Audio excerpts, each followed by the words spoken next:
Mr. Chairman, sir, I rise with a heavy heart and a feeling of heart and grief about what has happened in Sri Lanka and what is happening to the Sri Lankan Tamils now. I am aware of the fact that I am talking about a sovereign country and we have special relations with Sri Lanka. But going by the reports that are emanating from Sri Lanka, sir, it is a horrible situation prevailing there. It is nothing less than genocide. People are on streets. The women, the children, and the elderly people are in a helpless position. The international media is not allowing to see the reality.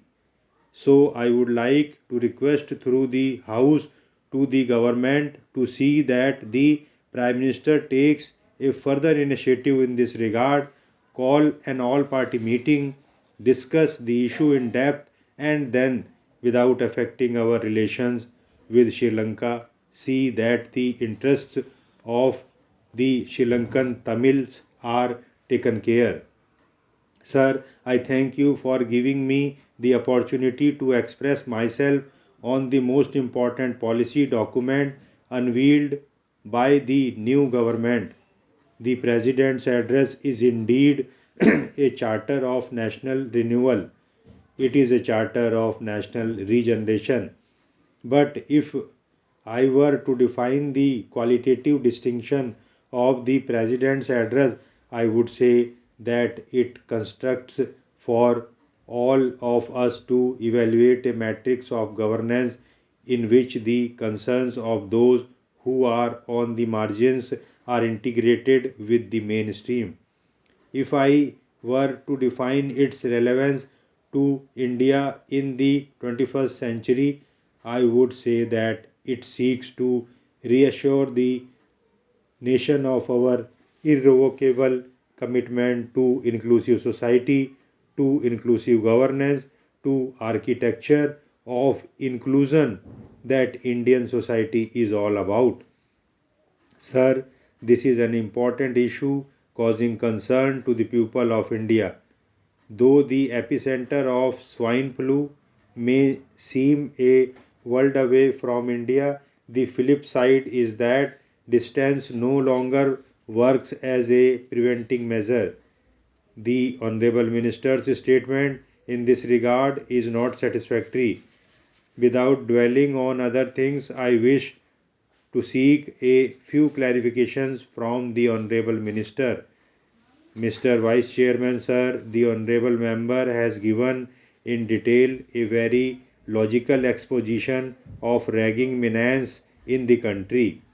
I agree with him on many points. To me, it appears that ragging is more infectious and contagious than the swine flu or the bird flu.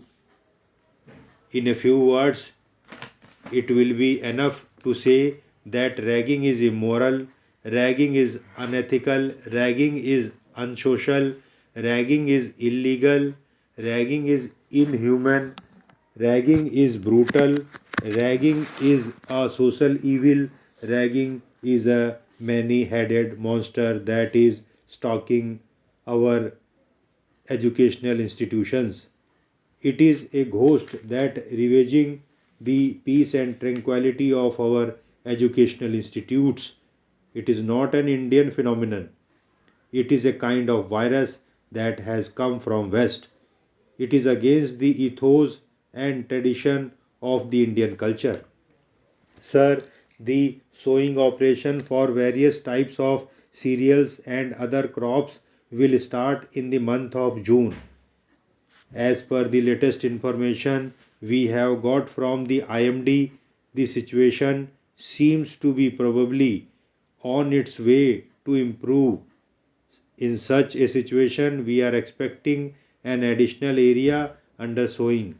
With regard to the second part of the Honorable Member's supplementary about the availability of rice in the country, I would like to say that till yesterday we have succeeded in procuring 30 million tons which is a record procurement in the last 50 years.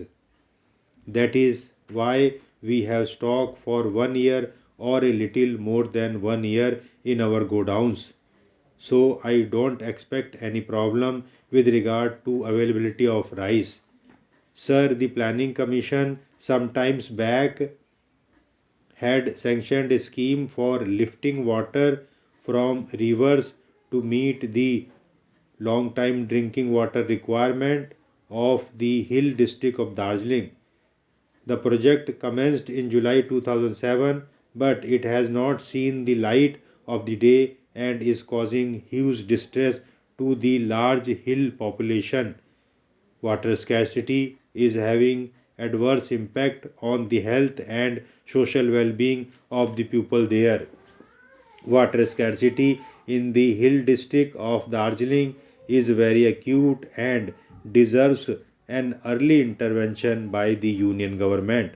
Sir, I would like to draw the attention of the House to the problem of heavy shortage of sugar and high prices of sugar prevailing in the country. As far as sugar production is concerned, it is a matter of great concern to the people of India as the production of sugar is going down sharply. It is known fact that sugar is a very important commodity for everyone. It is important for us to know as to how the production of sugar cane is going down year after year. In the current year, with weak monsoon and other related factors, the production of sugar is expected to go down sharply. We must know as to why this problem has arisen. The main reason for shortage of sugar is this: in the last 1.5 years, the farmers who were producing sugarcane have diverted to various other crops like wheat in Uttar Pradesh. In the states of Andhra Pradesh and Maharashtra, the sugarcane farmers have diverted to paddy and other crops. How can this problem be solved? The first and the foremost step in this direction would be that we must increase production of sugarcane in states like Uttar Pradesh, Maharashtra, Andhra Pradesh, Karnataka, and Tamil Nadu. The government should take such steps which would encourage farmers to produce more sugarcane. No doubt recently the cabinet has increased the prices of sugarcane to some extent, but this mere increase in the prices of sugarcane is not sufficient. First of all, we must solve the problem of sugarcane farmers and try to find out as to why they have diverted to other crops and why not they again come back to sugarcane production.